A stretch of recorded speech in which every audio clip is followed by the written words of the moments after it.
camarades membres des différents gouvernements de l'AES, chers participants donc au premier sommet des chefs d'État de l'AES, bonjour. C'était un immense plaisir et un honneur de nous retrouver ici aujourd'hui, une date bénie, une date mémorable, le 6 juillet 2024, ici à Niamey. Avant tout propos, rendons grâce à Dieu qui a permis donc que ce jour soit. Nous lui disons merci pour tout ce qu'il a pu faire pour nous jusqu'aujourd'hui et tout ce qu'il fera pour le peuple de l'AES.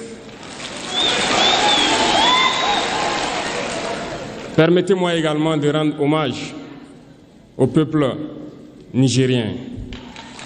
Ce peuple qui a tant souffert depuis l'avènement du CNSP et qui continue de rester debout.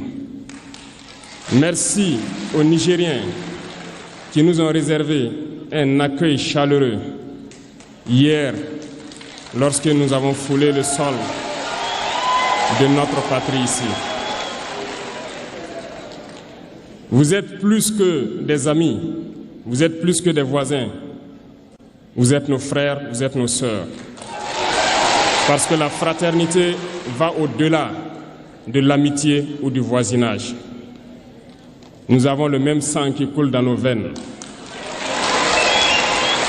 Dans nos veines coule le sang de ces vaillants guerriers qui ont combattu et qui ont réservé ces terres que nous appelons Mali, Burkina et Niger.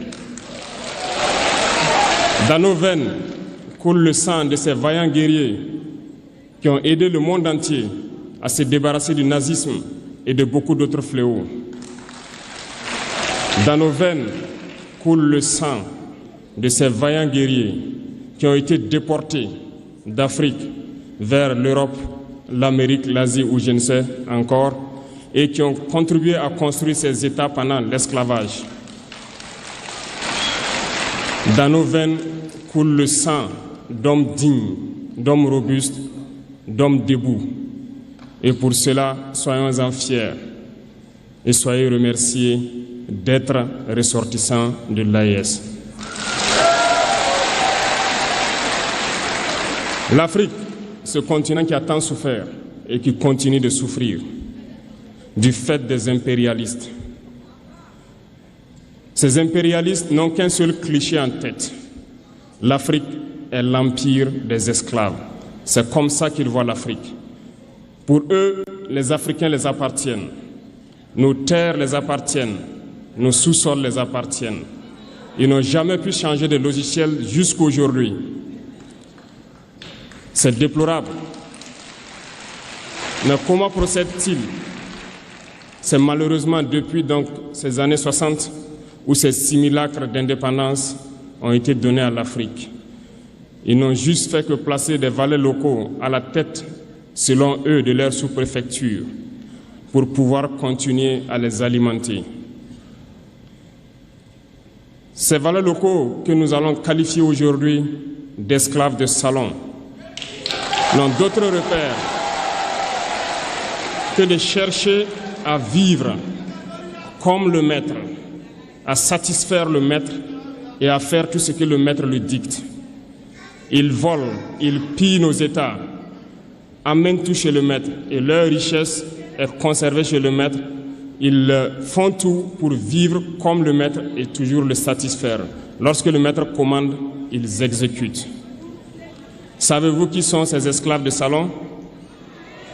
Eh bien, nous allons vous expliquer ce que c'est. Ce sont des individus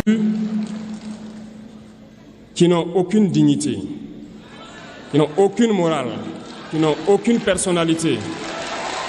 Mais le maître esclave a toujours su identifier ces individus. Ils sont toujours prêts à trahir leurs frères pour satisfaire le maître. Ils nous ont trahis depuis l'indépendance et d'autres continuent jusqu'à aujourd'hui à nous trahir au profit de leur maître.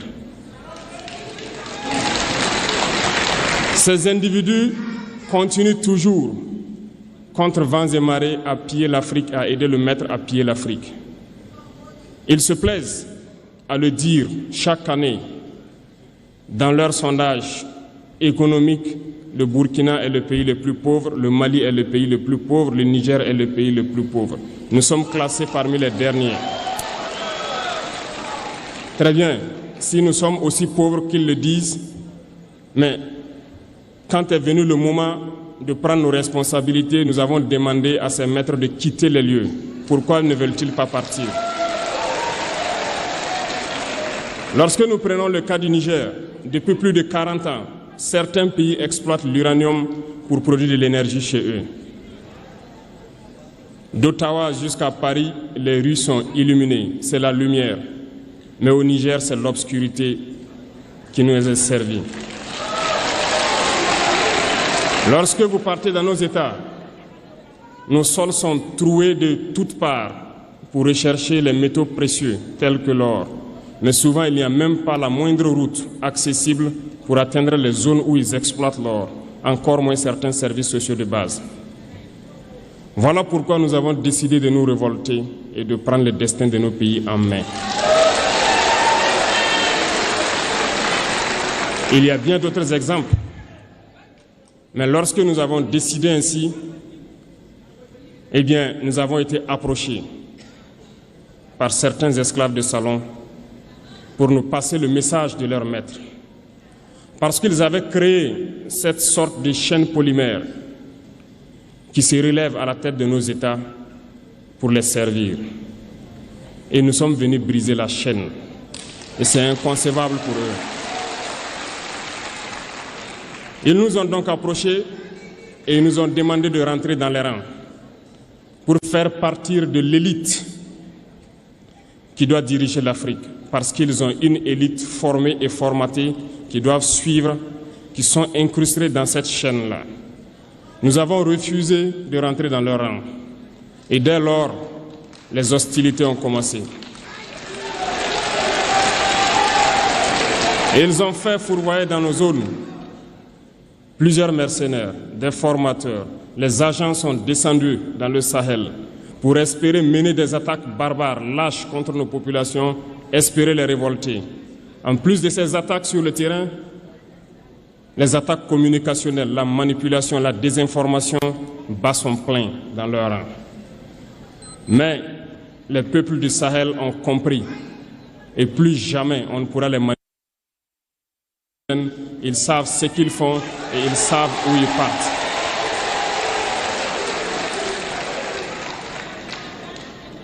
Nous n'allons plus permettre cela.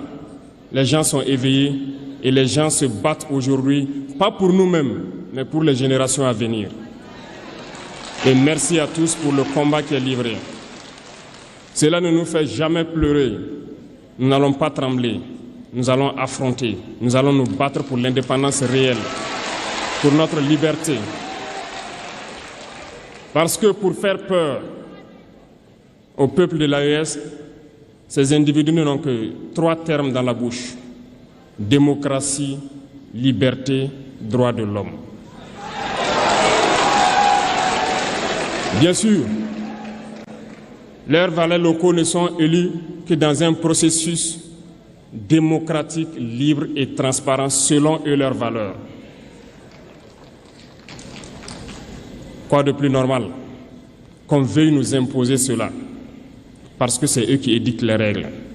Très bien, nous avons décidé de nous assumer.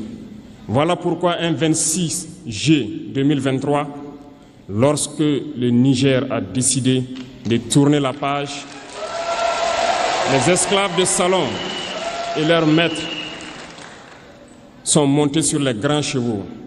Ils ont mis leurs valets locaux en avant et ont décidé de mener une guerre contre le peuple nigérien.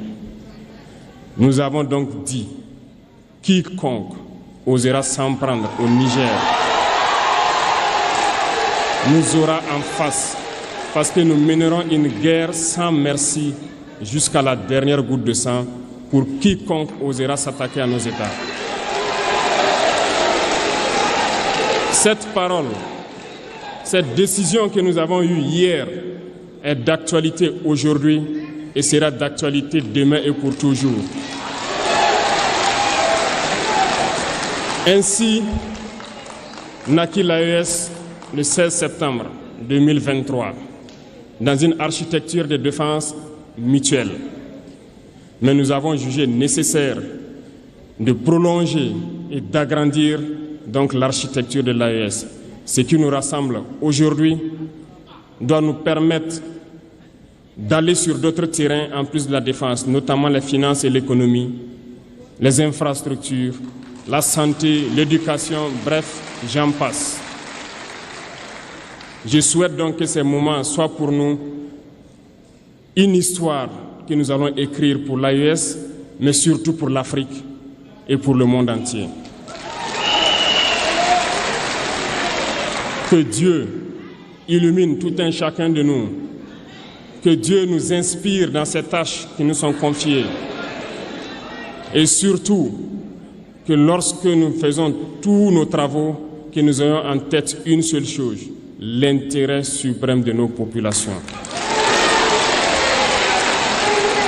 Sur ce, nous prions encore une fois de plus, bon Dieu, qu'il nous accompagne tous dans nos différentes tâches, qu'il protège nos combattants qui, grâce à eux, nous permettent d'être assis ici et d'échanger autour de l'avenir de nos États. Soyez donc remerciés une fois de plus, peuple nigérien. Soyez unis et solidaires, peuple de l'AES, la patrie ou la mort.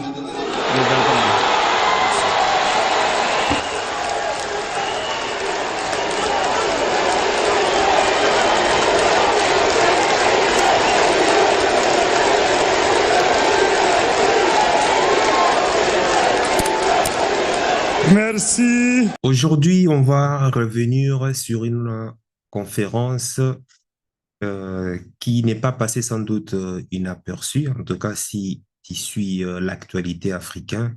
Il s'agit justement de la conférence de l'AES, du sommet de l'AES. Il a scellé à jamais justement la confédération de pays de l'Iptako-Gourmand, notamment le Mali, le Burkina Faso et puis le Niger. Ça s'est passé à Niamey. La foule était, c'est incroyable. Du jamais vu, on a vu un président autant adulé, autant acclamé, autant ovationné. En plein soleil, je ne sais pas, à 40 degrés à l'ombre, les gens se sont hués. Les gens se sont rués dans le rue pour acclamer le président Ibrahim Traoré, mon président. Non, c'était phénoménal. Il a marché, il a salué le peuple. Et quand vous voyez même l'image, enfin, les images, vous rendez compte que vraiment, quand un président sert son peuple, il n'y a pas photo. Le peuple lui rend cet amour parce qu'ils savent que cet homme-là travaille pour les intérêts du peuple, pour les intérêts de l'Afrique. Il n'y a pas d'eux. L'allocution dans cette conférence justement de l'AES qui m'a le plus touché est celle du président Ibrahim Traoré. Bon, bien sûr, il y a eu celui de Assimi Goïta, le président du Mali, il y a eu celui du président du Niger, Abdourahmane Tchani, hein, le pays hôte. J'ai trouvé leur allocution plutôt un peu cadrée. C'était un peu trop juridique, trop, voilà, faut pas sortir du cadre. Voilà, c'était vraiment trop cadré. Alors que celle d'Ibrahim Traoré était plutôt improvisée. Mais il ajoute aussi sa touche d'originalité. Les autres dirigeants ont lu leur texte, ils ont à peu près dit la même chose que le président Ibrahim Traoré, mais ils l'ont dit, comme je l'ai dit encore, je le répétais, d'une manière un peu cadrée, trop diplomatique. Honnêtement, je n'aime pas tout ce qui est cadré, trop diplomatique. J'ai été touché vraiment par le franc-parler dit. Il était en totale improvisation à partir, franchement, de la structure de son discours. Donc, il a mis du vécu dans un discours préparé et ça t'envoie à la stratosphère, ça t'envoie carrément au 7e ciel. Un discours au style de Thomas Sankara, hein, au style de Patrice Lumumba. Et je dois avouer que quand je regardais cette vidéo, je venais de clôturer une journée difficile hein, dans l'un de mes business, justement.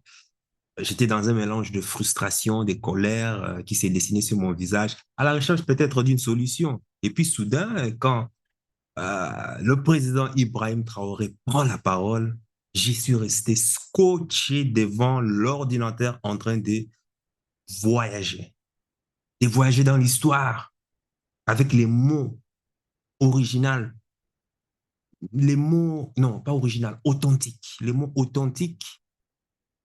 Quand Ibrahim Traoré prend la parole, je reste scotché. J'étais comme immobilisé et les sourires soudain envahissaient mon visage.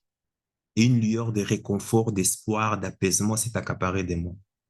Dans ma tête, j'ai dit, ouais, Ibrahim Traoré, tu as vraiment été choisi par l'esprit de nos ancêtres.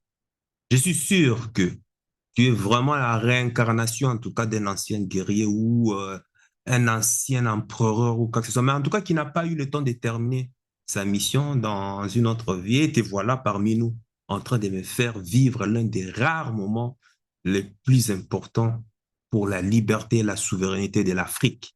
Les amis, j'étais en transe en écoutant ce président parler. Son discours, une fois, m'a arraché les tripes. Ah, Ibrahim Traoré. Non, franchement, je t'aime. Oui, je ne l'ai jamais rencontré, mais mon amour pour lui est inconditionnel.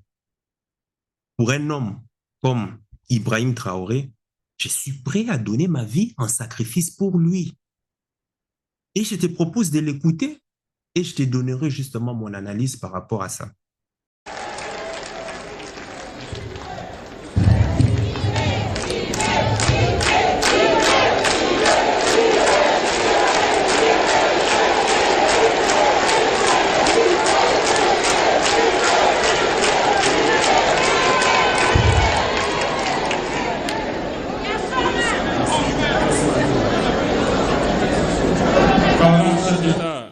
De l'AES, camarades membres des différents gouvernements de l'AES, chers participants donc au premier sommet des chefs d'État de l'AES, bonjour. C'était un immense plaisir et un honneur de nous retrouver ici aujourd'hui, une date bénie, une date mémorable, le 6 juillet 2024, ici à Niamey. Avant tout propos, rendons grâce à Dieu qui a permis donc que ce jour soit. Nous lui disons merci pour tout ce qu'il a pu faire pour nous jusqu'aujourd'hui et tout ce qu'il fera pour le peuple de l'AES. Permettez-moi également de rendre hommage au peuple nigérien. Ce peuple qui a tant souffert depuis l'avènement du CNSP et qui continue de rester debout. Merci aux Nigériens qui nous ont réservé un accueil chaleureux hier lorsque nous avons foulé le sol de notre patrie ici. Vous êtes plus que des amis, vous êtes plus que des voisins, vous êtes nos frères, vous êtes nos sœurs. Parce que la fraternité va au-delà de l'amitié ou du voisinage. Nous avons le même sang qui coule dans nos veines. Dans nos veines coule le sang de ces vaillants guerriers qui ont combattu et qui ont réservé ces terres que nous appelons Mali, Burkina et Niger. Dans nos veines coule le sang de ces vaillants guerriers qui ont aidé le monde entier à se débarrasser du nazisme et de beaucoup d'autres fléaux.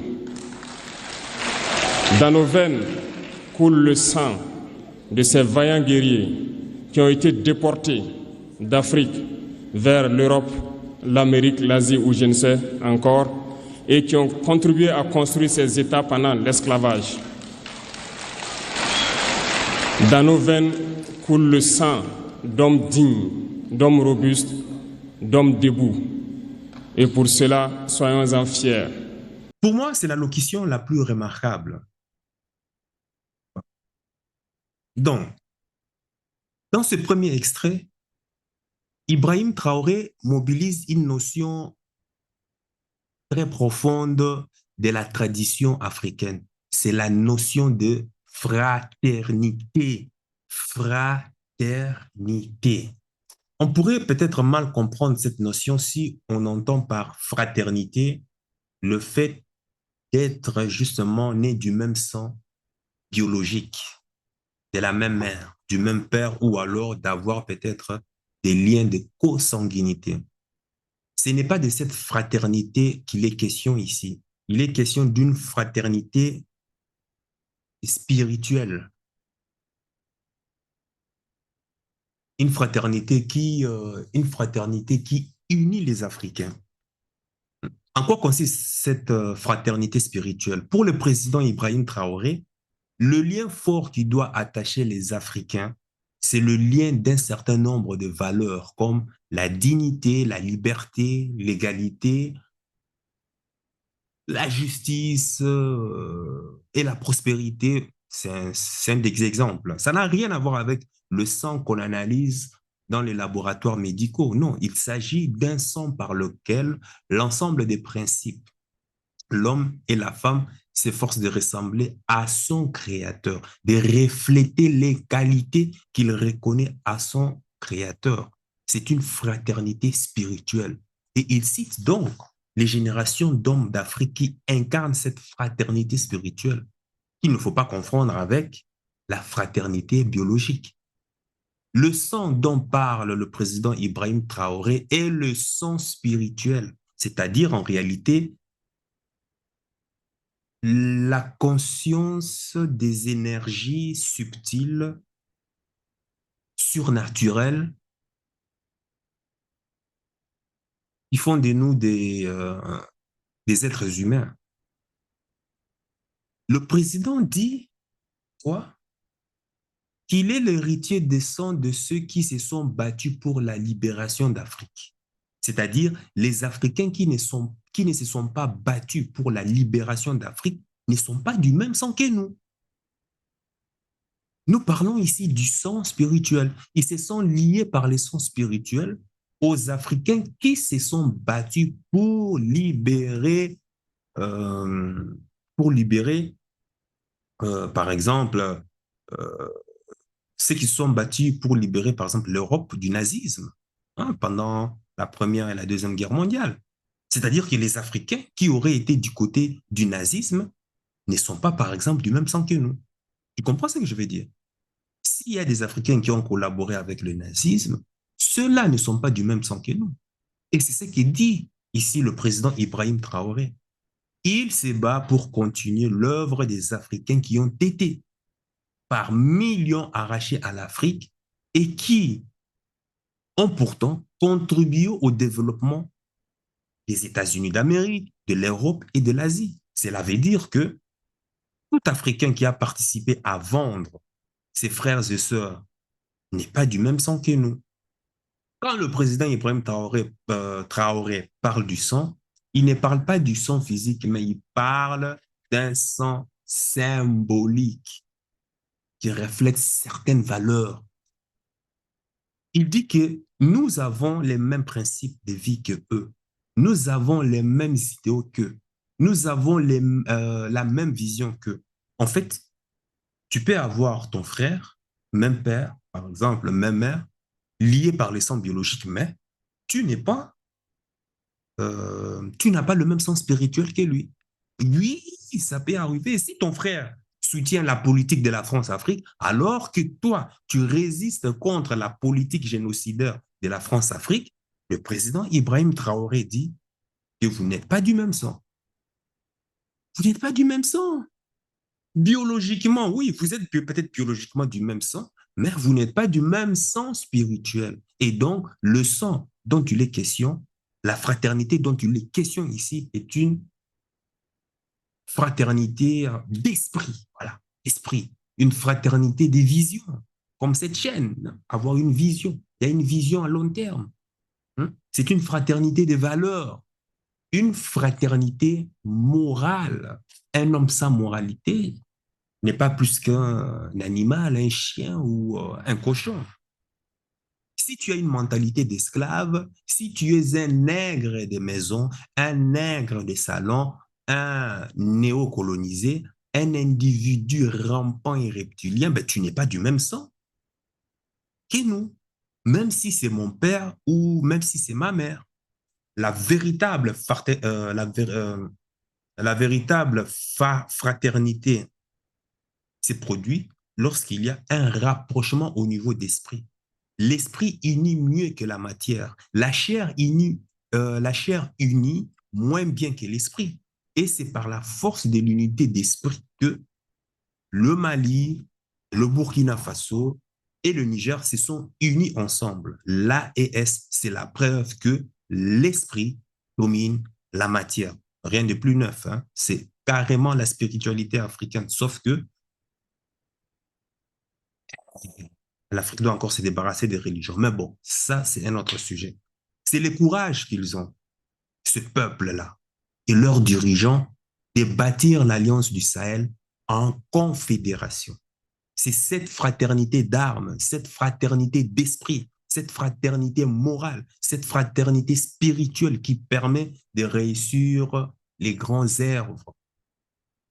Continuons la suite.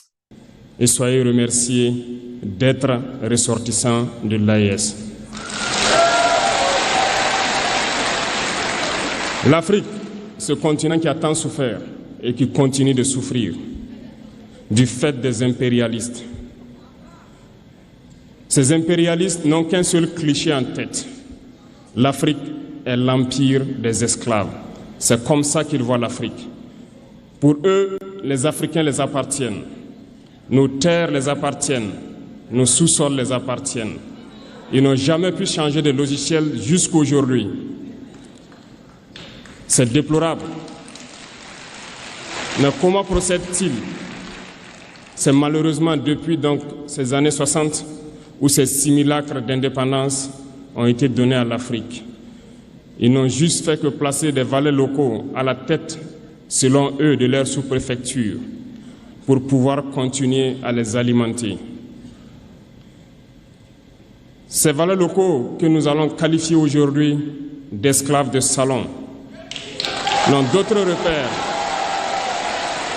que de chercher à vivre comme le maître, à satisfaire le maître et à faire tout ce que le maître lui dicte. Ils volent, ils pillent nos États, amènent tout chez le maître et leur richesse est conservée chez le maître.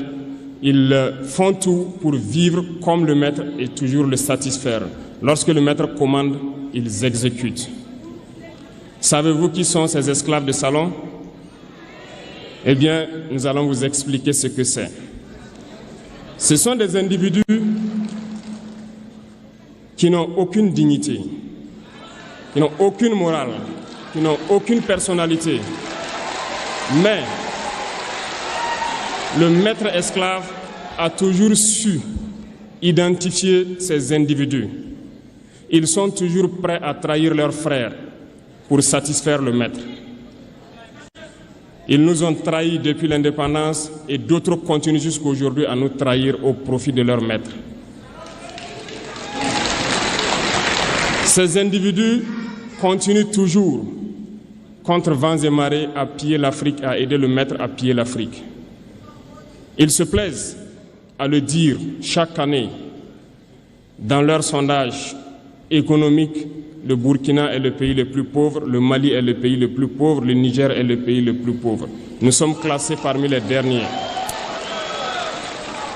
Très bien, si nous sommes aussi pauvres qu'ils le disent, mais quand est venu le moment de prendre nos responsabilités, nous avons demandé à ces maîtres de quitter les lieux. Pourquoi ne veulent-ils pas partir? Ici, le président Ibrahim Traoré rentre dans la description maintenant de ceux qui ne sont pas du même sang que nous. La description ici, dont il est question ici, il s'agit du traître. Ceux qui ne sont pas du même sang que nous, les vassaux.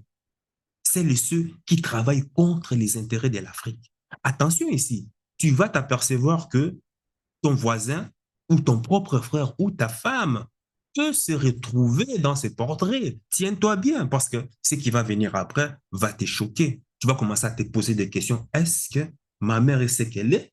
Est-ce que mon père est ce qu'il est? Est-ce que mes frères et sœurs sont ce qu'ils prétendent être vraiment par rapport à mes valeurs?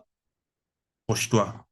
Et au passage, hein, je te conseille de mettre like et je te conseille de commenter aussi si tu n'es pas d'accord, que tu sois d'accord, et aussi de partager avec une personne qui est d'accord ou qui n'est pas d'accord afin d'avoir justement les avis euh, divergents. C'est comme ça, on grandit.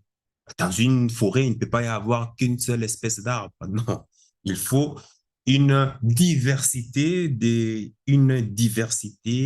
arbres pour pouvoir en faire une forêt. Voilà, c'est comme ça, un like et puis on y va. Donc, maintenant, qui sont-ils ici? Ces portraits robots, justement, de ceux qui ne sont pas du même sang que nous. Ce sont les impérialistes, par exemple, qui passent leur temps à assassiner, à piller le peuple de la terre. Qui sont-ils? Ce sont les impérialistes qui passent leur temps à assassiner, à piller le peuple de la terre et qui prétendent être des grandes puissances alors que ce sont simplement des grandes nuisances. Ce sont ceux-là qui bâtissent leur grandeur sur les sangs des innocents, sur la déportation du peuple, sur l'esclavagisation du peuple, sur le viol du peuple. Voilà de quoi il s'agit euh, lorsque Ibrahim, le président Ibrahim Traoré fait le portrait robot de ces personnes. Voilà sur quoi ils ont battu leur grande puissance, par exemple. Ils ont exterminé tous les Indiens d'Amérique et ils prétendent qu'ils sont une grande puissance, vraiment, alors qu'ils sont simplement juste une grande nuisance, une grande malédiction pour la nature. Ils ont déporté des centaines de millions d'Africains comme esclaves afin de nourrir leur soif du capitalisme, de construire les États-Unis d'Amérique qu'on qu'on connaît aujourd'hui. Oui, le capitalisme est né à proprement dit avec l'esclavage. Et ils s'autoproclament grande puissance. Ils ont jeté des bombes atomiques à Hiroshima et Nagasaki et ils appellent ça être une grande puissance, alors que tout le monde voit bien que c'est l'œuvre d'une grande malédiction. Et ironie du sort, voilà encore les Japonais qui sont encore alliés à leur propre oppresseur. Franchement, va comprendre quoi. Ils ont bombardé l'Irak, ils ont bombardé l'Afghanistan, ils ont bombardé la Serbie, ils ont bombardé la Libye, ils ont bombardé la Somalie, la Syrie, ils ont bombardé la République désorientée du Congo. Et ils veulent que toi et moi considérons cela comme un acte de grande puissance. Non, mais arrêtons quand même de nous prendre pour des idiots, là, quand même. Ça, c'est l'art de nous prendre pour des teubés. Et tu as ces hommes-là ripoux en train de baver sur leur exploit dans le monde, quoi. Vous êtes tous là dans sur les réseaux sociaux. Ceux qui passent du temps à écraser les faibles et les innocents ne sont pas du même sang que nous. Quelle que soit ta couleur de la peau ici, hein, ici, je ne vais pas dire parce que tu es blanc ou jaune ou rouge ou marron ou vert. Non, ça n'a rien à voir avec la couleur de la peau. Ce qu'Ibrahim Traoré dit, définit ici, c'est que tant que tu fais partie de ces gens-là, hein, qui ont massacré, esclavagisé, génocidé, violé et autres, s'accaparer d'une terre, d'un peuple, et tu viens dire que non, ici c'est mon pays à partir de maintenant. Non, non, non, ceux-là ne sont pas du même sang que nous. Ce sont les serviteurs du mal. Hein? Et qui sont leurs alliés? Ce sont tous les présidents africains qui ont euh, adhéré aux pseudo-indépendances des années 60 et qui continuent d'exploiter l'Afrique au profit des puissances étrangères en maintenant le peuple africain dans la pauvreté. Les dictateurs de la France-Afrique ne sont pas du même sang que nous, ça il faut se le dire. Ils ont le même sang que nos ennemis. le sang des exploiteurs, le sang des pilleurs, le sang des voleurs, des détourneurs massifs du fonds public, des pollueurs de la planète. Le président Ibrahim Traoré va donner une description très fine de l'Africain vassal. Sa particularité est que c'est un zombie. On l'appelle à gauche, il va à gauche. Hein. On l'appelle à droite, il va à droite. C'est un individu télécommandé. Voilà ce que sont les dirigeants africains vendus à l'étranger. Cela ne te rappelle pas des gens en Afrique de l'Ouest et plus récemment dans un pays où il y a eu, soi-disant, des élections, comment il dit ça? Des élections démon, hein? D-E-M-O-N, et puis gratiques, soi-disant, un pays ici récemment là, hein, soi-disant, on appelait les élus là, du gouvernement, oui, Sénégal, voilà, on les appelle des prophètes. Eh, Africain, trop émotionnel, trop émotionnel. Cela ne te rappelle pas des gens en Afrique centrale qui endettent leur pays et qui font le tour du monde en cherchant de l'aide chez ces impérialistes pour venir combattre justement les soi-disant terroristes et envahisseurs dans sa maison. Des individus qui passent tout leur temps à laisser piller leur pays, mais qui font semblant de s'étonner des conséquences. Toutes et tous celles et ceux qui sont au pouvoir par tripatouillage constitutionnel, par de soi-disant démocratie à la con, tous ceux qui sont au pouvoir en Afrique par manipulation, emprisonnement massif des opposants, exil contraint, détournement de fonds publics, enrichissement massif et illicite. Tout cela, désolé, hein, qui profitent des paradis fiscaux, de la terre et autres, voilà les ennemis des sangs. Celles et ceux qui ne sont pas du même sang que nous. Ce sont ceux-là que décrit le président Ibrahim Traoré. Tu les connais toutes et tous. Tu les connais, toi là qui me suis. Tu les connais. Regarde-moi là. Tu les connais. Regarde autour de toi. Dans ton téléphone là. Tu les connais, ils sont tous là. Ils ont une même manière de s'asseoir. Et précisément en Afrique de l'Ouest, ils ont une organisation politique où ils vont comploter contre le peuple africain au profit des Occidentaux. C'est l'organisation moribonde et pourrissante qu'est la CEDEAO. Le conglomérat de celles et ceux qui ne sont pas du même sang que nous se trouve là-bas. D'ailleurs, tu verras qu'un vieux père Grigou, là, te ressemble bizarrement, n'est-ce pas? Oui, oui, oui, oui. Prends la photo de tous les membres de la CEDEAO, là, prends leurs photos et regarde bien leur visage et regarde bien les amis avec qui tu es en train de te promener, là, tes entourages, celles qui sont dans ton numéro de téléphone, autre. Tu verras leur ressemblance. Bizarre, n'est-ce pas? Ah! Maintenant, comment te considères-tu de la CEDEAO avec un siège de l'OTAN en pleine organisation de la CEDEAO? Un siège de l'État d'Israël en pleine organisation de la CEDEAO. Pourquoi il n'y a pas un siège d'un Africain dans l'Union européenne? Un siège africain dans le sommet de Jet Set? Mais nous constatons que la CEDEAO est une organisation sous injonction de l'OTAN afin de servir leurs propres intérêts. Voilà la description, sans complaisance, du nègre des maisons, de l'esclave des salons. C'est de ça dont tu, c'est de ça dont il est question, c'est de ça dont il est question ici. De l'Africain ennemi de l'Afrique. Et nous reconnaissons tous ces individus qui siègent dans la CEDEAO, qui ont déclaré la guerre contre le Niger. Au moins, qui se souvient, au mois de juillet, c'était quand? Au mois de juillet 2023, si je me souviens, enfin, 2023. On les retrouve en masse dans l'organisation de l'Union africaine. Le fameux président de l'Union africaine, qui est aussi président des Comores, un certain, comment il s'appelle encore là? Hachimachi, je ne sais pas, ou Azadi, là, un truc comme ça. Il a pris le pouvoir par un coup d'État constitutionnel et c'est cet homme qui vient prétendre donner des leçons de morale aux révolutionnaires du Mali et du Burkina Faso en le traitant de putschiste. Non, mais attendez, mais faut arrêter, hein. Franchement, arrêtons de nous prendre pour des cons, là.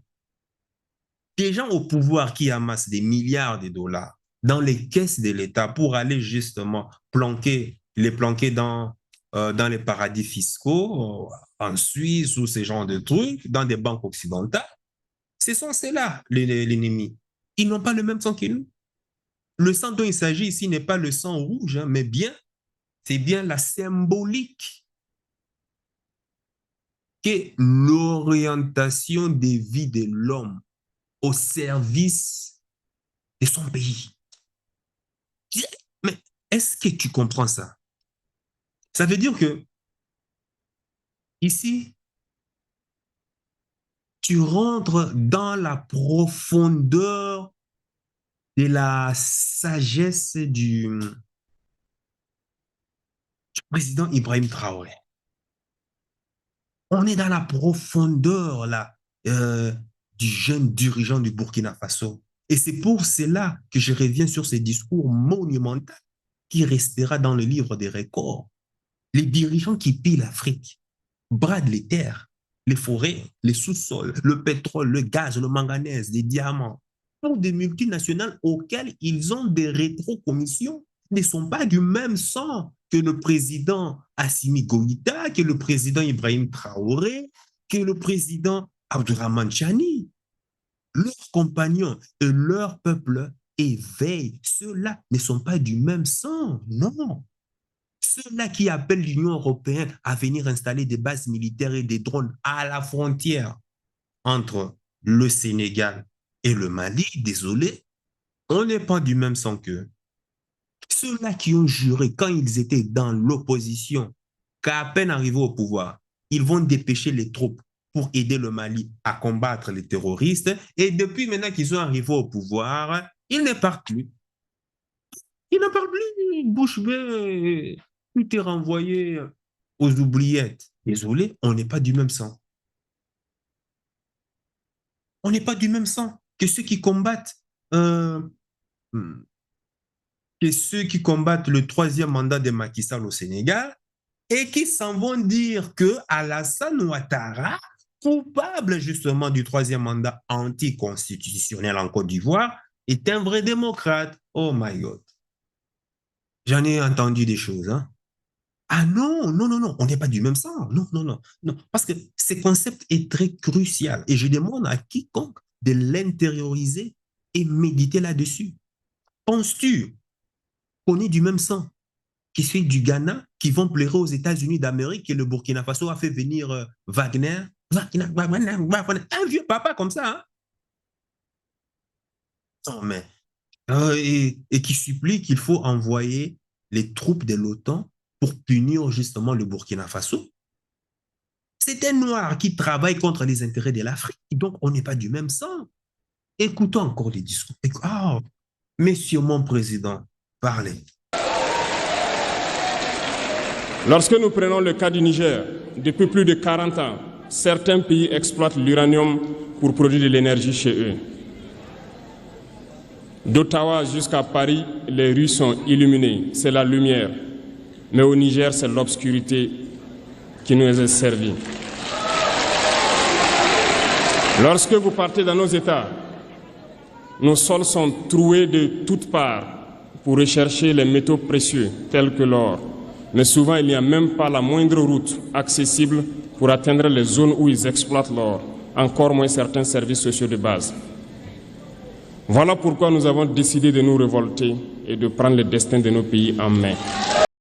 Ce troisième morceau du discours est aussi palpitant, palpitant. C'est pour cela que je t'ai dit reste jusqu'à la fin. Il pose le problème suivant.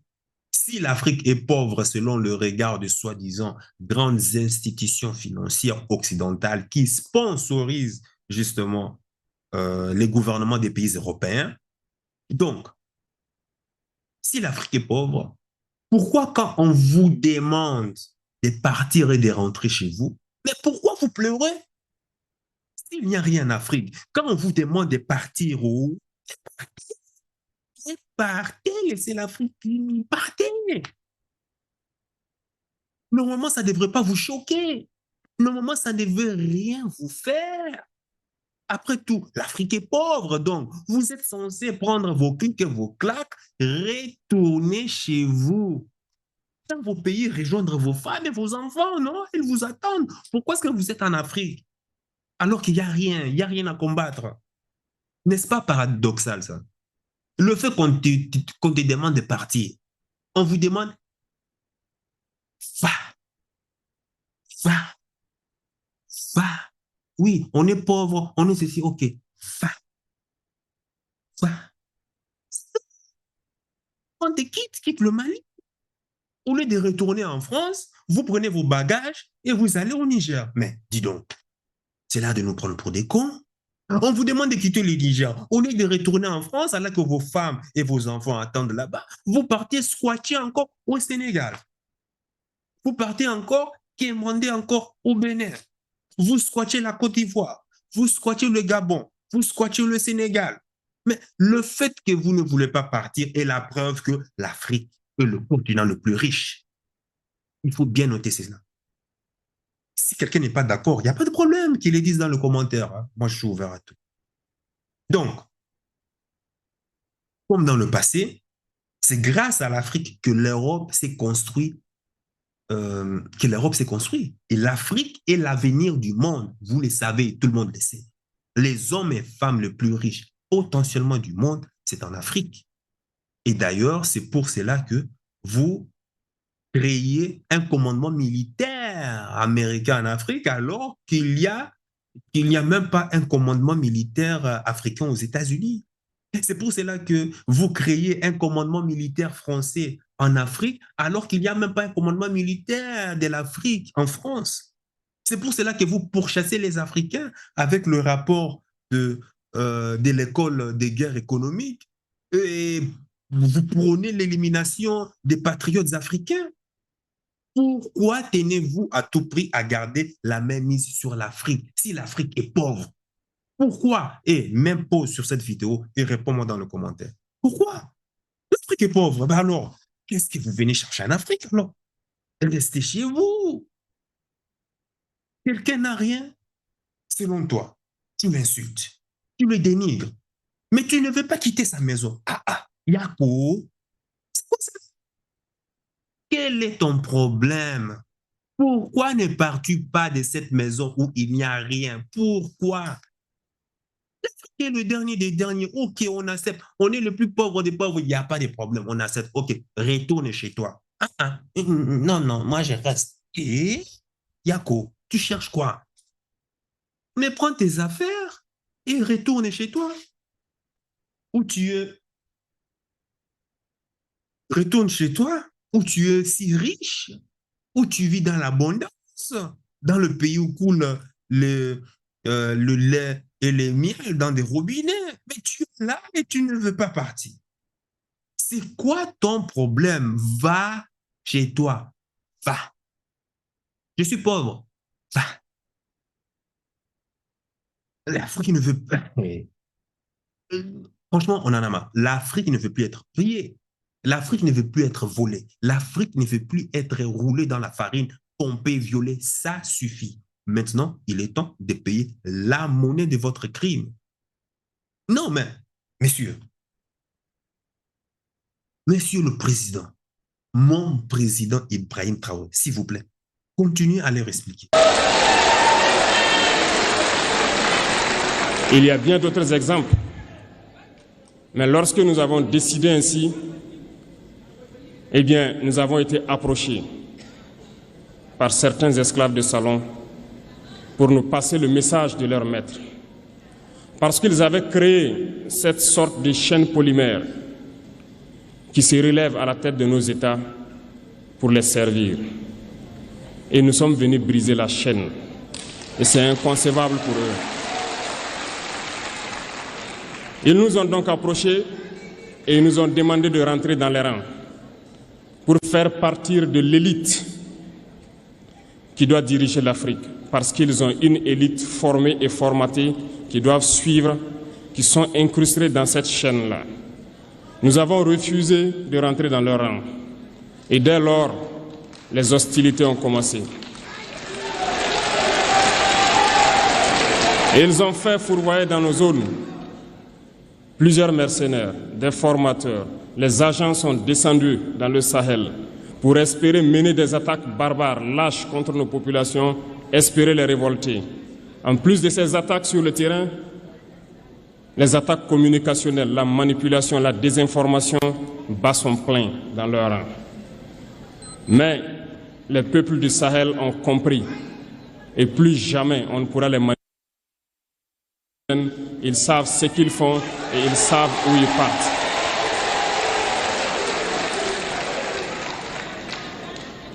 Cette partie est très intéressante pour celles et ceux qui n'avaient pas compris, parce que le président Ibrahim Traoré nous explique d'où vient le terrorisme en Afrique. Il dit que le terrorisme attaque les pays où les dirigeants refusent justement de se soumettre justement aux puissances impérialistes, néocolonialistes de l'OTAN. Celles qui ont détruit la Libye, assassiné Kadhafi, parce qu'ils voulaient mettre en place une monnaie africaine qui allait justement mettre fin à la suprématie du dollar, de l'euro sur l'Afrique.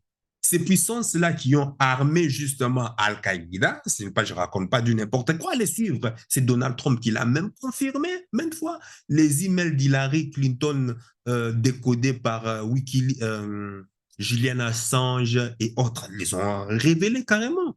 Ces puissances-là ont armé Al-Qaïda, ont armé l'État islamique en détruisant la Libye, en tuant Kadhafi et qui ont permis à Al-Qaïda et l'État islamique à attaquer le Mali, le Burkina Faso, le Niger, toute la bande du Sahel. Ce sont ces puissances-là qui ont fait cela. Ce sont elles qui arment encore aujourd'hui encore des organisations terroristes.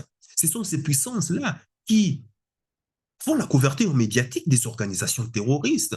Ce sont ces puissances qui harcèlent les États en lutte contre le terrorisme en utilisant le prétexte de quoi? De soi-disant la démocratie. Hein? D-E-M-O-N, démocratie et des droits de l'homme qu'ils n'appliquent même pas à leurs alliés du Moyen-Orient où il y a des monarchies et il n'y a même pas d'élection. Oui, comment?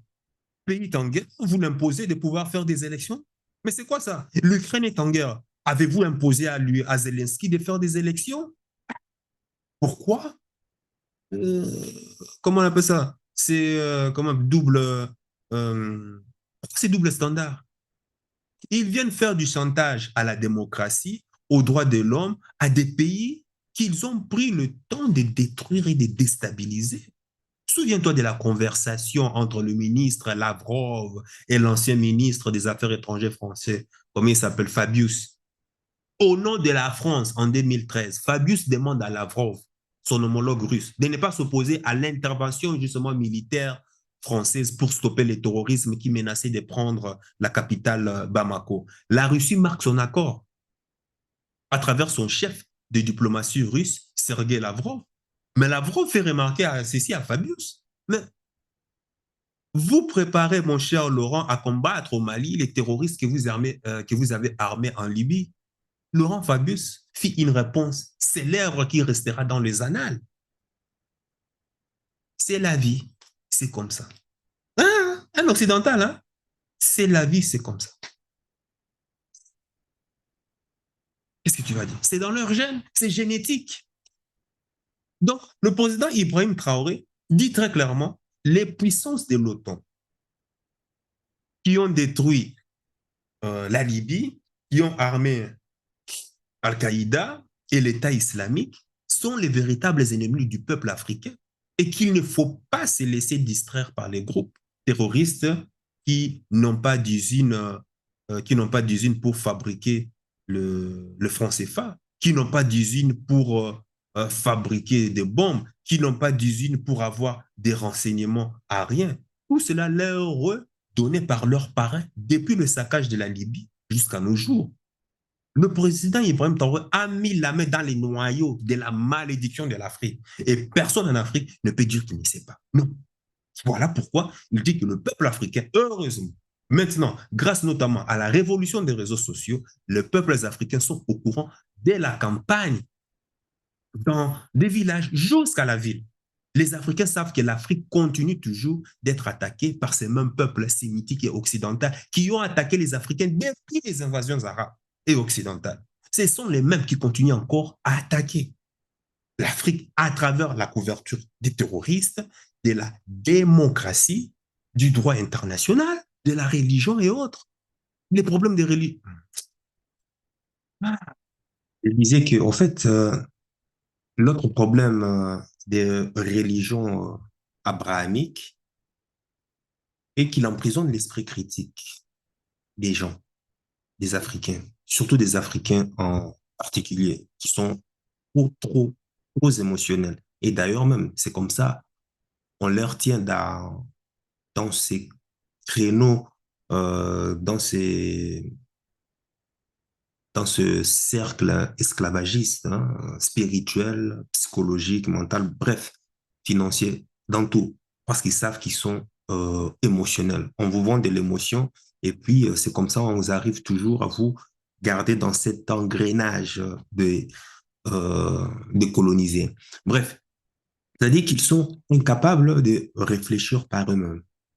Ils doivent toujours se référer au Vatican, au pasteur, hein, ou au rabbin ou peut-être au calife de la Mecque pour pouvoir guider leur vie, pour pouvoir décider de leur vie.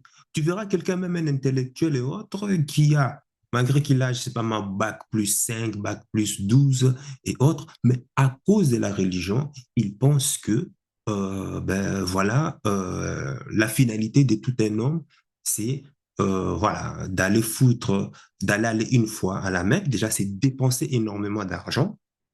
Il y a ça. Et en plus, ils font, par exemple, quand il s'agit, par exemple, d'aller, par exemple, à la Mecque, c'est de quoi? D'enrichir l'économie de la Mecque au détriment de son propre pays, hein. Ça, je crois que j'avais déjà développé ces sujets-là. Pour voir cette vidéo qui va peut-être apparaître, une vidéo qui va apparaître ici ou là.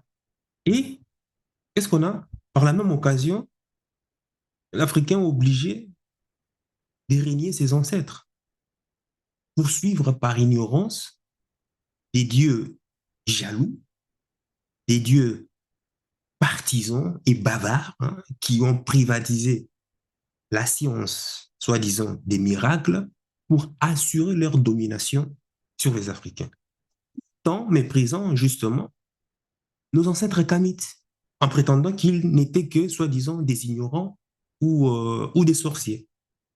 Tout ce que l'Africain sait, c'est quoi? Je vais y reviendrai. Regardez dans tous les commentaires des pages, par exemple sur Facebook, une vidéo qui fait par exemple des millions de vues, que ce soit une vidéo des gags, une vidéo euh, théâtrale, une vidéo où les gens remuent leurs fesses, leurs reins, de toute façon, il n'y a que ça. Eh bien, la deuxième partie la plus intéressante se trouve dans les commentaires. Vous verrez que dans les commentaires, vous verrez qu'il y a une espèce d'énergumène qui apparaît, qui met un commentaire comme quoi Jésus reviendra, répentez-vous, blablabla, des trucs comme ça là. Oh, Jésus reviendra, Jésus va nous sauver, tout ça. Il va nous sauver, il va nous sauver. Mais pourquoi ces besoins brûlants d'attendre toujours un sauveur? Ça n'a pas de sens. Déjà, dans une autre vidéo, je ferai une vidéo sur les incohérences justement du christianisme, que ce soit protestant ou autre, christianisme en général, avec les faits réels, avec la vérité, quoi. Et aussi pareil pour l'islam. Parce que le fait d'être dans cet état d'esprit, ça te place toujours, toi, si tu es toujours croyant, hein, dans une position de victime. Ça, il faut le savoir. Et qui dit victime, dit incapable de prendre à 100% le contrôle de tout ce qui t'arrive dans la vie. Vous savez,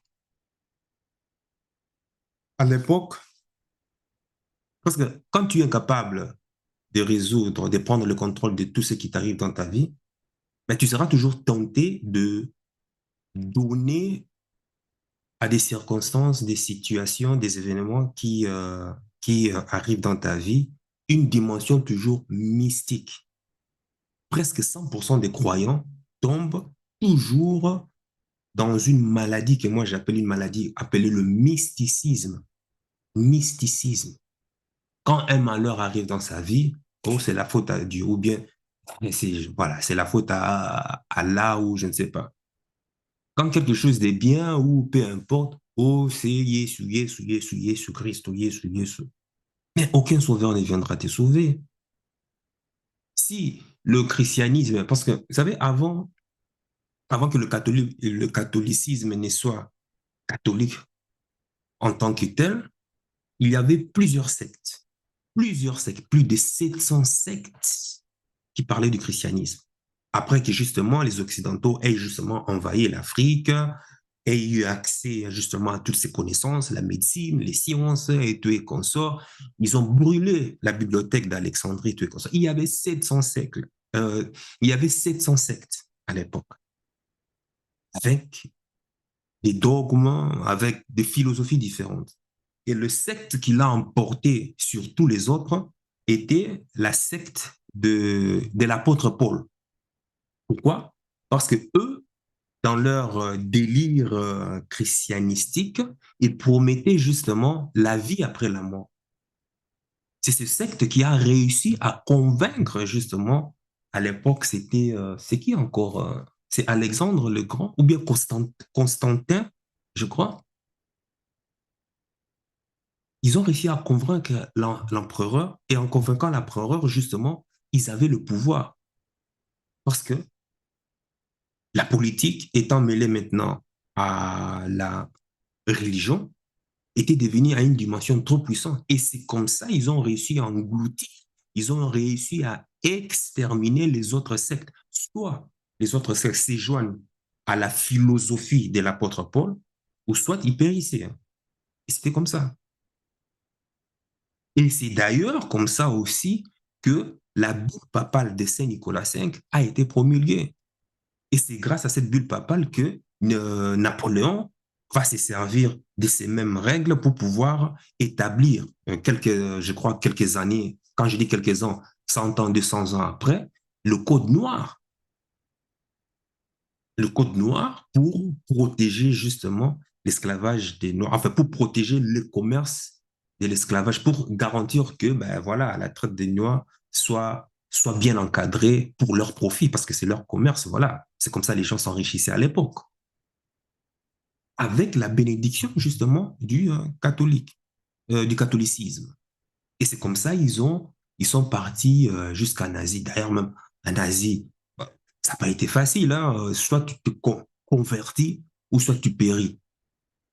C'est comme ça la religion catholique a envahi le monde. Aujourd'hui, nous en sommes. Bref, ça c'est une parenthèse, mais je ferai une autre vidéo sur ça. Parce qu'aucun sauveur ne viendra te sauver. Depuis le début de l'humanité, le maître incontestable de l'univers, le proto-ancêtre, le dieu mathématicien, le plus grand esprit géomètre, a béni l'Afrique en lui donnant toutes sortes de richesses généreuses. Il a nommé l'Afrique des paradis et dans cette galaxie, paradis sur Terre, c'est-à-dire là où est réunis tous les ingrédients primordiaux pour vivre justement en harmonie avec la création, qui n'est d'autre que la nature ici. Et pour aider justement l'être humain, qui n'est qu'une petite forme diverse de sa création, à comprendre l'univers, il nous a donné un outil fantastique appelé les sciences, dont l'être humain à la peau noire est le seul garant. Oui, nous sommes ici au cœur de la spiritualité africaine, de ce que le président Ibrahim Traoré est en train de décrire, qui n'est d'autre que lumière et science. Amon-Ra, lumière et science de la vie. Une étude qui explore l'originalité de la relation entre le grand infini, qui est Dieu, et puis le fini, l'homme et la femme, à travers justement l'apprentissage justement de la maths. La maths, qui n'est que vérité, justice, et de l'infeste, qui n'est... l'infeste, c'est le... Infest, bon, je vais voir encore la traduction. Vous me corrigez si j'ai mal écrit, qui n'est d'autre que le contraire. La maths, qui est l'ordre, c'est-à-dire l'ordre, et puis le chaos. Il n'y a jamais de mal, hein, en fait. Tout est une question d'équilibre. Car qui n'a point observé l'univers ne peut comprendre les microcosmes. Ici, ça veut dire l'homme, représentant l'homme et la femme, n'est le reflet de macrocosme. Ici, c'est l'ensemble du cosmos. Et c'est ce que nos ancêtres faisaient. L'Afrique a dit, affirmer des choses bien avant que les Occidentaux et les scientifiques ne parlent. L'homme noir sur cette planète existe depuis 450 000 ans. Sur cette planète, depuis plus de 450 000 ans, l'homme noir existe. Et quand je dis 450 000 à 400 000 ans, ce n'est pas juste pour parler en l'air, non. C'est parce qu'on trouve des traces, des écrits, on trouve des poteries, on trouve des cimetières, on trouve des outils dont les hommes se sont servis pour cuisiner, pour chanter, pour danser. On trouve des traces scientifiques en Afrique qui datent depuis des 450 000 ans. Il n'y avait que la peau noire, grâce généralement justement à la mélanine qui pouvait supporter le climat extrême de l'ancien temps et supporter aussi le soleil. Parce que pendant plus de 450 000 ans, les hommes noirs expliquaient déjà la notion de Dieu, l'être un, l'origine primordiale de toute logique mathématique, de toute logique géométrique. Pendant plus de 50 000 ans, nos ancêtres expliquaient déjà les théories de la physique quantique, alors qu'il y a à peine, même pas il y a 60 ans ici, et les Occidentaux découvrent le quantique, qui va justement remettre en cause beaucoup des théories que les scientifiques pensaient logiques, pensaient vraies. Nos ancêtres africains connaissaient tout de la création, l'antimatière et matière de l'univers. Et la dimension cosmique de l'univers est détenue par une force féminine, mais des polarités positives, que je développerai justement prochainement, parce que moi, je me rends compte franchement, euh, au plus j'apprends sur la spiritualité africaine et autres, le développement personnel, au plus je me rends compte, en fait, que je suis plus con, en fait, que je suis plus cancre, quoi. En fait. L'Afrique dit que la science est d'abord intuition. L'intuition est dans l'abstraction logique. Les mathématiques viennent consolider l'intuition. Et l'intuition, en revanche, nourrit cette nouvelle abstraction mathématique et dialectique. Donc, ça veut dire que si tu n'as pas l'intuition de départ, tu ne peux pas faire des sciences. Voilà pourquoi tu entends souvent dire que c'est en dormant que certains savants trouvent des solutions à leurs recherches. Parce qu'il y a un rapport immédiat entre le rêve et les solutions trouvées. Bon, moi j'ai un problème avec le sommeil, mais je dois complètement m'y appliquer. Mais bon, ça on verra. Hein?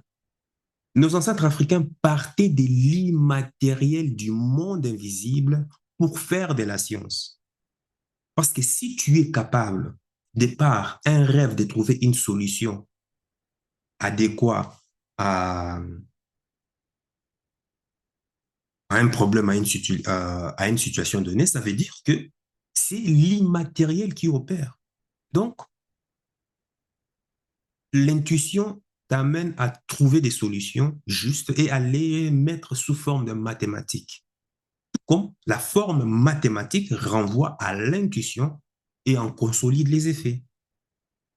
La pensée africaine très tôt née sur la latitude de l'Équateur, parce que c'est là où le monde a commencé. Le monde a commencé sur la bande équatoriale. On pense en ces moments le paradis dont la Bible qualifie de jardin d'Éden. Le jardin d'Éden se trouve justement sur la bande équatoriale. Le royaume Congo, qui partait de l'Angola, en Angola, Mozambique, jusqu'au Tchad. Okay? Le plus grand ancien royaume se trouve au bas Congo. Toute cette bande-là, le tout premier royaume. Quand je dis premier royaume, c'est-à-dire il y a une organisation politique, il y a une cité, il y a des châteaux, tout comme ça se trouve là. Et une des plus anciennes langues parlées au monde, c'est le Kikongo, justement. Qui? Congo, la terre des léopards.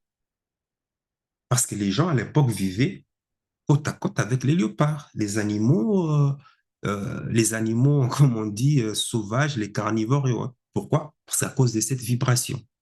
Les léopards ne pouvaient pas s'attaquer aux humains. Parce qu'il y avait cet équilibre entre justement l'ordre et le chaos. Donc, très tôt déjà, nos ancêtres déjà ont tenu tous les moyens par lesquels l'abstraction mathématique pouvait arriver au fin fond de la connaissance la plus pointue. Laquelle connaissance est aujourd'hui dévoilée par la physique quantique.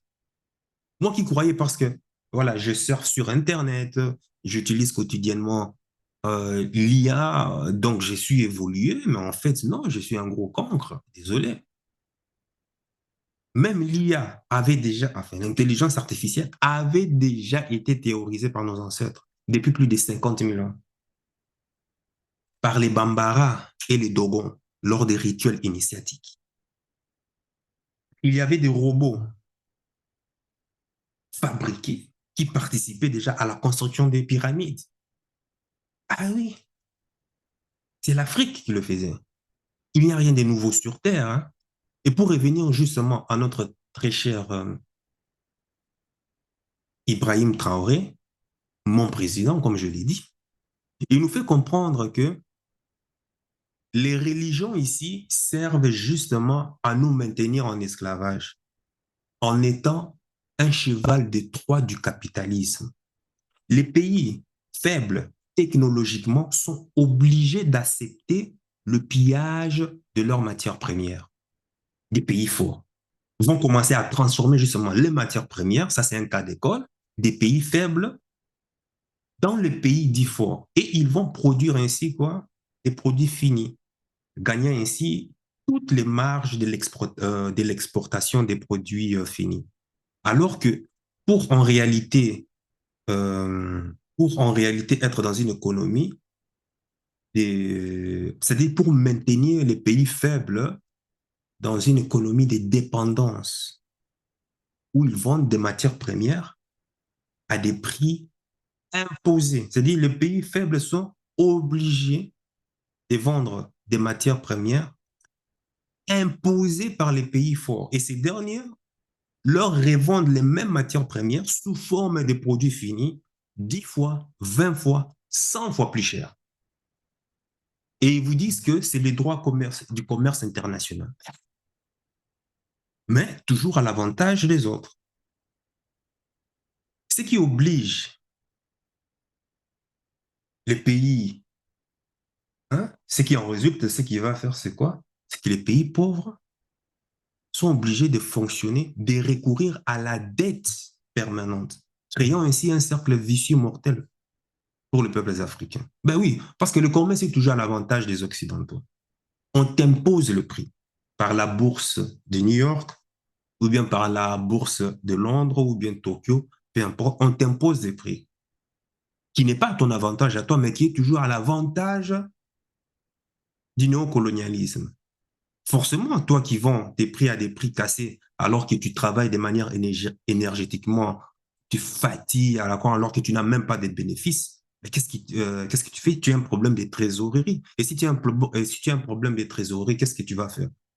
Tu es obligé de recourir à la dette. Auprès de qui? Auprès de ces mêmes institutions bancaires qui t'imposent les prix.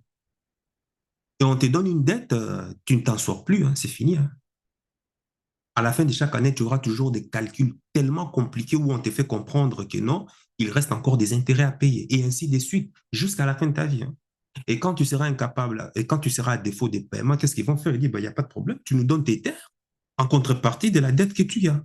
Eh bien, c'est comme ça, des gens se retrouvent à posséder des terres pendant 90 ans, pendant 99 ans, parce que simplement, tu es tombé euh, dans cette chaîne, dans cette spirale mortelle qui est la dette pour pouvoir faire du business, pour pouvoir faire du commerce international.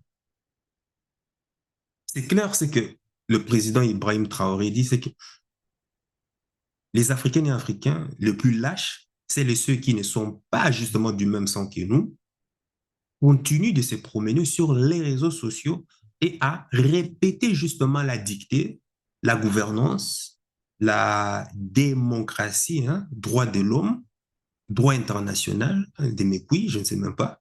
Et ils le font sans même se soucier de la question fondamentale qui est la souveraineté. Quand je vois certains économistes à la con, toi qui es dans un pays franc CFA et tu viens de parler que tu es dans un pays du franc CFA et tu veux parler d'économie.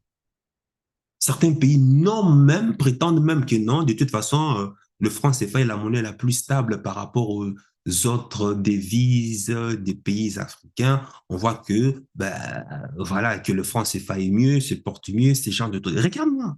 Et ce sont des universitaires hein, qui parlent de ça. Toi, tu veux parler d'économie dans un pays qui n'est même pas souverain. Quel genre d'économie il y a dans ce genre de pays?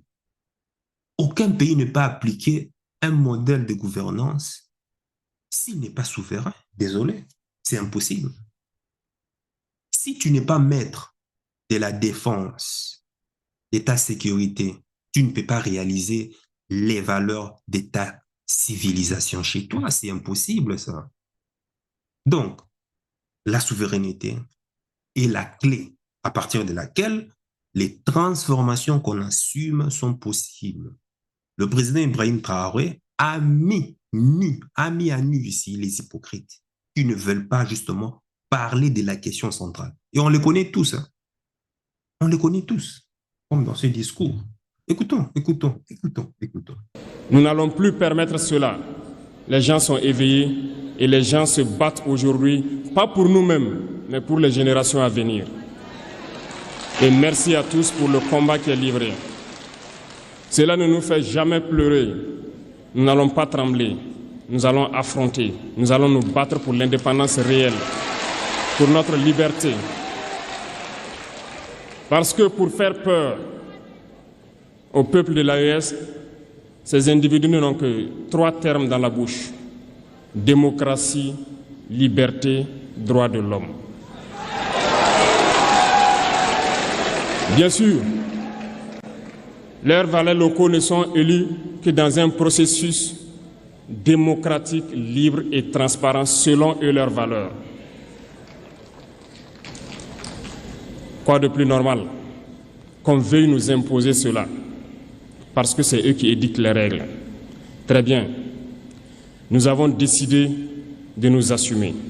Voilà pourquoi un 26 juillet 2023, lorsque le Niger a décidé de tourner la page, les esclaves de salon et leurs maîtres sont montés sur les grands chevaux. Ils ont mis leurs valets locaux en avant et ont décidé de mener une guerre contre le peuple nigérien. Ici encore, il parle de quelque chose de très important parce que quand le gentard de Niamey, Mohamed Bazoum, est tombé, quels sont les pays qui se sont levés pour dire qu'ils vont faire la guerre au Niger? Non, non, vous le savez, je fais des vidéos sur ça. Ce n'est pas nouveau. Nous savons tous que ce sont les pays de la CEDEAO. Et parmi les pays de la CEDEAO, quels sont les pays qui étaient les plus zélés, les plus va-t-en-guerre contre le Niger? Et même préparer des troupes d'intervention pour attaquer le Niger. Écris-moi ça dans le commentaire là, en dessous. Quels sont ces pays? Ben, c'est simple. On a Alassane Dramane Ouattara de la Côte d'Ivoire. J'avais même fait une vidéo à l'époque, l'année passée, hein, ça tombait, je crois que c'était au mois d'août. Il avait promis quoi, 1100 hommes pour faire tomber le régime Tchani et saigner le peuple nigérien. Oui ou non? Mais allez voir les anciennes vidéos. N'oublions jamais le passé. Il nous permet justement de comprendre exactement ce qui est en train de se passer. J'avais dit ça l'année passée.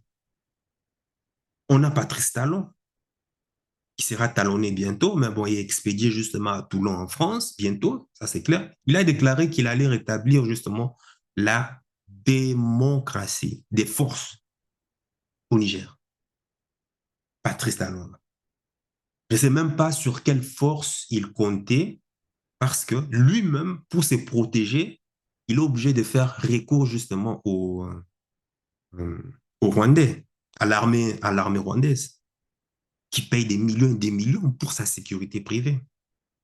Il s'est levé, il a déclaré la guerre au régime du Niger. Il a donné un ultimatum, et qui n'a rien donné d'ailleurs. Et ce qu'il a fait après est de fermer justement les frontières du Bénin, la frontière du Bénin et du Niger, en interdisant le passage des biens, des denrées alimentaires, y compris des personnes. Sauf que Patrice Talon a oublié que le port de Cotonou fonctionne en majorité grâce au Niger. Ce sont les importateurs et exportateurs nigériens qui sont les principaux clients du port de Bénin. Donc, depuis plus d'un an, le port de Cotonou est quoi? Est en faillite. Plus de 2000 entreprises aujourd'hui au Bénin ont fermé leurs portes ou bien sont, euh, sont en asphyxie, là. Et pendant ces temps, le Togo s'est précipité d'ouvrir justement ses ports. Et c'est la ruée de l'or au, euh, au port de Lomé. Des embouteillages comme pas possible. Pourquoi? Parce que les clients nigériens, importateurs, exportateurs, nigériens, burkinabés, voire même maliens, passent par le port de Cotonou. Et ce sont eux voilà, qui mettent, qui s'enjaillent à mort avec des profits. Et ce sont eux-là qu'on appelle président. De l'autre côté, il y a aussi euh, le roublard Tinubu du Nigeria. Il s'est levé pour déclarer la guerre aussi contre le pays de l'AES, mais comme c'est un malin, un grigou, il a demandé aux députés de le contredire lorsqu'il va demander au Sénat justement d'envoyer l'armée contre le Niger. Hein, du genre, écoute, moi je vais dire ça hein, pour faire plaisir à mes maîtres occidentaux, mais vous là, il faut bloquer ça, il faut mettre ça aux oubliettes. Voilà. Comme ça, lui, il se dédouane, il dit, quand ces maîtres occidentaux vont lui demander des comptes, vont lui demander des comptes, lui va se dire, oui, moi j'ai déclaré la guerre, hein, et j'ai soumis ça aux sénateurs, à l'Assemblée nationale, mais ben voilà, ça a été voté contre et moi je suis démuni. Il a dit à ses propres députés, quand je dis ça, vous allez dire que je me suis trompé car la loi m'interdit de faire la guerre. Parce qu'il a oublié que la majorité du Sénat, c'était les sénateurs de pays du Nord, les Haoussa.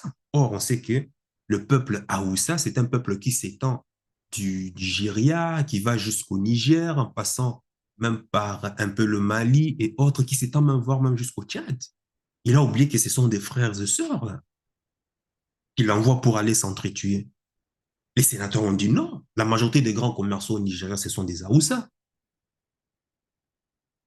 Il y a aussi l'autre, comme il s'appelle, Macky Sall, avec sa ministre des Affaires étrangères, comment il s'appelle bref, j'ai oublié les noms. Un truc euh, Aïssata, je sais plus. Bref, Aïssata Talfal, un truc comme ça. C'était aussi levé pour dire qu'il va envoyer des troupes pour tuer les Nigériens. Tout ce que j'ai dit, ben, les vidéos sont là pour confirmer. Hein. Moi, il y a rien de nouveau ici. Voilà pourquoi le président Ibrahim Traoré parle des valets, des esclaves des maisons. Ce sont ceux-là. Alassane Ouattara, c'est Patrice Talon qui est visé, c'est Tinubu qui est visé, c'est Macky Sall qui est visé, et bientôt encore les Ousmane Sonko et puis les Bassirou Faye, et tout ça. Ce sont eux qui sont visés.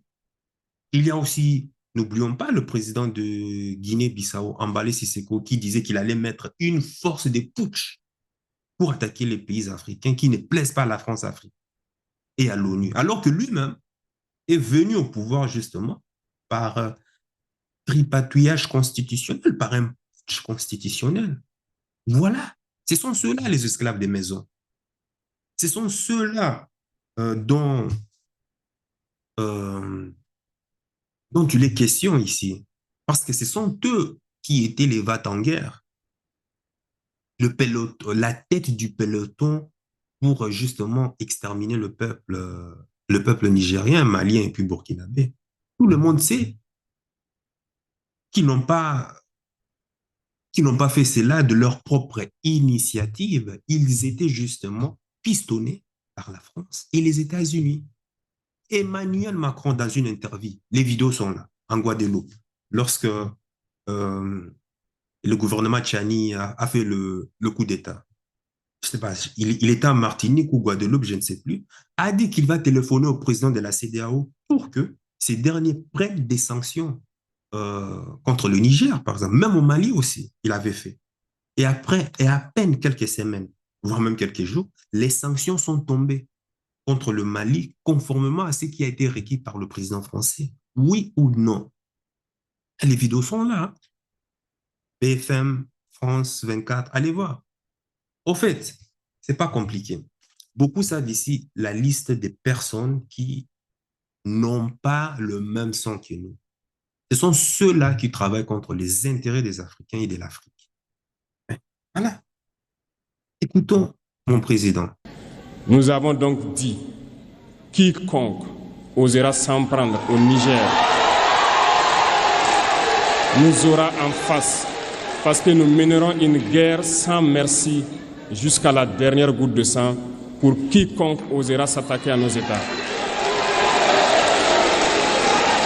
Cette parole, cette décision que nous avons eue hier est d'actualité aujourd'hui et sera d'actualité demain et pour toujours. Ainsi, naquit l'AES le 16 septembre 2023 dans une architecture de défense mutuelle.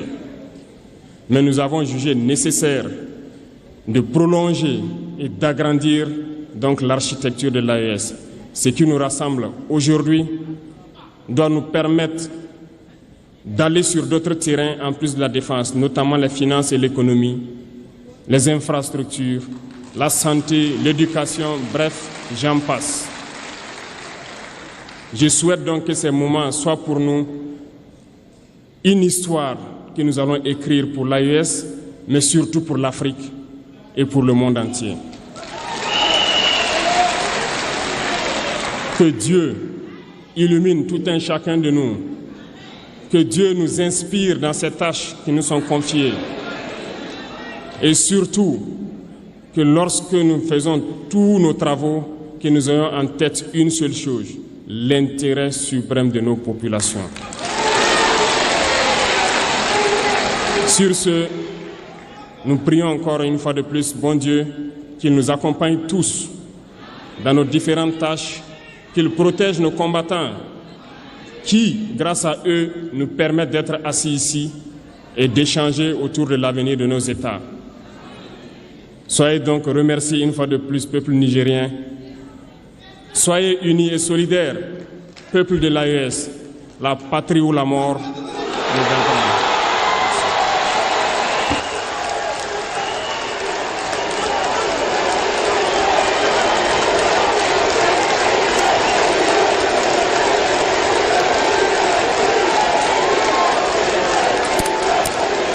Merci. Dans celle-ci, le président Ibrahim Traoré dit que les décisions qui sont prises aujourd'hui ne les sont juste pas prises pour quelques temps ou quelques années. Non, elles sont prises pour toujours, pour toujours. Il ne s'agit pas de caprices militaires pour grogner parce que, ben voilà, nous sommes insatisfaits, parce qu'on n'est pas bien payé, parce que nous sommes en train de mourir à cause des terrorismes qui sont soutenus par les forces occidentales et autres. Non, non, non, non. Il s'agit ici de la pierre angulaire de la dignité de nos enfants, de notre continent, du peuple africain sur tout le continent. Je vois encore des roublards, hein, beaucoup de Nigériens, penser que les partis et les partis politiques civils doivent retourner maintenant au pouvoir pour faire des élections à la con de mai 2.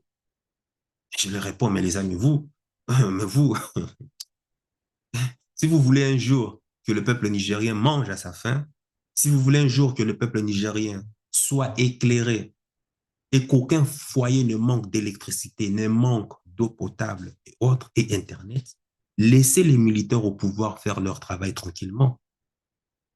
Après tout, s'ils ne font pas leur travail, c'est ces mêmes peuples-là qui a accepté de se laisser gouverner par eux, de se gouverner par eux, c'est ce même peuple-là qui reviendra les déloger de leur chaise gouvernementale. Vous parlez d'élections, vous parlez des démocraties, D-E-M-O-N, voilà, cratie. Mais regardez ce qui est devenu le Sénégal. Aujourd'hui, on sait que le gouvernement sénégalais n'a pas le même sang, n'a pas le même sang que nous. Ils sont de ceux qui pensent que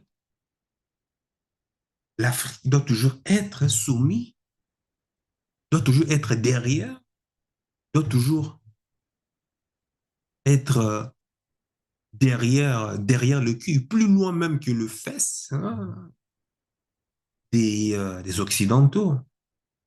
L'AES, l'AES, l'Alliance des États du Sahel, rassemble justement des Africains qui ont décidé de ne plus jamais être des esclaves de qui que ce soit sur Terre.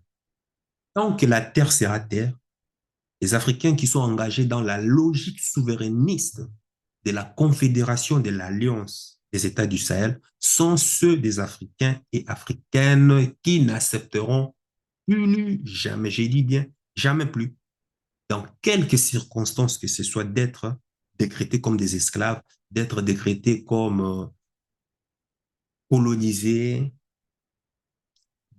d'être décrétés comme néocolonisés sur la terre. Il faut que tu comprennes ça.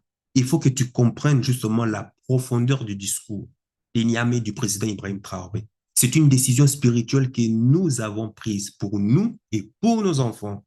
Nous leur transmettons et nous devons leur transmettre cette conscience de dignité. Or, on sait ce qu'aujourd'hui est devenu la dignité de la peau noire. Allez les voir en train de glorifier, en train de s'émerveiller sous ces ferraillons, sur ces tas de ferrailles qui est la Tour Eiffel. Où la dignité? Nous devons leur transmettre la capacité à ne jamais accepter justement, au grand jamais, ce qui arriva à nos ancêtres. C'est une décision d'une portée surnaturelle. C'est une décision métaphysique. Et voilà pourquoi je te dis souvent que si tu es africain, tu dois être un Africain qui n'ait pas peur justement de regarder n'importe quel homme ou femme d'une autre couleur sur cette terre. Des hommes, des hommes droits, c'est-à-dire droits dans les yeux. Et de ne jamais baisser les yeux à terre. Parce que sans l'Afrique, l'Occident ne serait pas ce qu'elle est aujourd'hui. Hein. Et ce n'est pas moi qui l'ai dit, ce sont les philosophes, soi-disant des ténèbres. Enfin, ils appellent ça philosophe des Lumières. Mais en réalité, le Moyen-Âge même, faites attention à la sémantique française, hein. La sémantique, là. En anglais, ils appellent ça Dark Age of Western people. Dark Age. Mais la France, pour pouvoir masquer cela, on dit Moyen-Âge. Et voilà. Pas comprendre, quoi. Sans l'Afrique, il n'y aura pas d'humanité. Il n'y aurait même pas eu d'humanité. Je l'ai dit, l'être humain noir a plus de 450 000 ans d'existence sur Terre. Pendant plus de 445 000 ans, toute la planète Terre était habitée que par des Noirs. Et c'est ainsi que nous avons développé les sciences, afin de comprendre les causes premières et secondaires justement de la création. Il a fallu que vers 1700 et quelques, je dois encore voir la date précise, et autour de 1700, Jean Champollion arrive à traduire les écritures sacrées africaines, les Nebunetjer, sur la pierre des Rosettes, après que cette dernière ait été pillée en Afrique et que l'Occident a eu connaissance justement de la science, de la médecine et de la philosophie. C'est ainsi que les premières universités ont commencé à être construites en Europe. Sans cela, l'Occident resterait toujours sauvage, hein, barbare, comme toujours. Ils ont tué des milliards d'Africaines et d'Africains, ils ont déporté des milliards Et en dernière date ici, en 2024, ils ont forcé le, le chef de la résistance pour la souveraineté du peuple kanak à prendre l'exil. Ça se passe ici devant nos yeux. Pendant que toi, tu remues le rein et les fesses sur TikTok. L'Occident et les Sémites ont appauvri, appauvri des millions. Ils ont massacré. Ils ont créé des programmes de virus de tout genre, des programmes de réchauffement climatique. Et maintenant, on ne parle plus de réchauffement climatique, on parle de dérèglement climatique. Programme d'assassinat de tout genre pour justement exterminer le peuple africain, afin d'avoir l'Afrique sans les Africains. Et nous, Africains, nous sommes le peuple le plus ancien de la galaxie. Nous sommes le peuple les plus résilients. Nous sommes le peuple le plus durable. Et tant que la terre sera terre, nous, Africains, dotés de ces sens de pure dignité, de vérité, de justice, de solidarité, nous vivrons et continuerons toujours à vivre pour le reste du temps. À l'origine était la peau noire et à la fin du temps, il en restera que la peau noire. Parce qu'avec tout ce qui se passe, comment est-ce que la planète a été pétée, pas d'autre choix, hein. Et la mélanine pour pouvoir supporter justement ces dérèglements climatiques. À celle ou à celui qui a un esprit pur de discernement comprenne très bien ce que je suis en train de dire ici. Ce n'est pas un discours électoraliste, ce que vient de dire par exemple le président Ibrahim Traoré. Non, il n'est pas en campagne pour mendier des voix ou acheter des voix ou quoi que ce soit. Non, il profère, il profère des paroles sacrées, celles que les anciens Africains ont théorisées à travers justement des formules mathématiques et astronomiques. Tu dois faire des paroles d'Ibrahim Traoré un mantra. Tu dois, peu importe où tu vis dans les quatre coins de la planète terrestre, chaque fois qu'on va vouloir te traiter comme un esclave, comme un colonisé, comme un néocolonisé, tu dois conserver intacte ta capacité à dire non. Non. Et si on ne te laisse pas les choix et qu'on veut te soumettre à tout prix, ben je t'encourage vraiment, tu leur ordonnes de te tuer. Moi, si c'était moi, non, il faut. Si je vois que je n'ai pas d'autres issues ou quoi que ce soit, mettez fin à ma vie, quoi, c'est simple. Parce que toi, tu ne vas jamais t'agenouiller pour recevoir une pitance à la fin de chaque mois. Tu ne vas jamais t'agenouiller parce qu'ils vont saisir tes revenus. Tu ne vas jamais t'agenouiller pour être esclave moderne, peu importe le prix. Non. Un homme qui n'est pas prêt à mourir pour une cause, je l'ai toujours dit, n'est pas un homme. Tu n'as pas encore atteint ce stade. C'est encore un garçon qui n'a pas encore coupé le cordon ombilical. Une nouvelle personnalité, en tout cas africaine, émerge des cendres de la violence occidentale. Et cette négation historique subie par l'Afrique pour illuminer tous les continents comme une vibration. Et c'est reçu comme un rayon du divin